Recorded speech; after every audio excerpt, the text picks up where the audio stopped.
Ni dugubla ka fisa ni laada wuli ye association Jigiyablo ani Seko ni Dongo ministre soka bolo dunyama kono dozo ni dozo ngoni vaw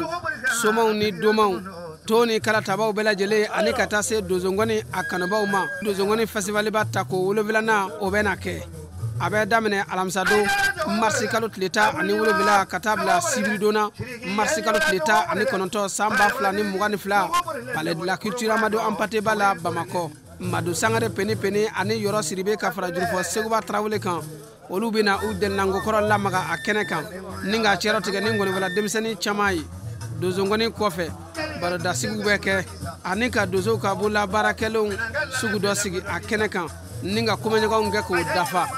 mi nye nyinanta ye o baro da kumbe femin kan o ye malikura ani kelaw tasuma dugani dozo ngoni festival ba tako wole blana nyinanta devaya o bloc ba talembe ka do mamin kana o docteur Abdraman Silayi faso nyanya benga jekulu me nyesine me hakilna kuraw ani malika nyeta ma no be wele ko secret me ale o nyemo bay aya hakilito ala Jigiyablo ka do zongoni festival ba ta ko wolo velana alamsa dondo marsi kalo tleta ani wolo vela ka se sibiri doma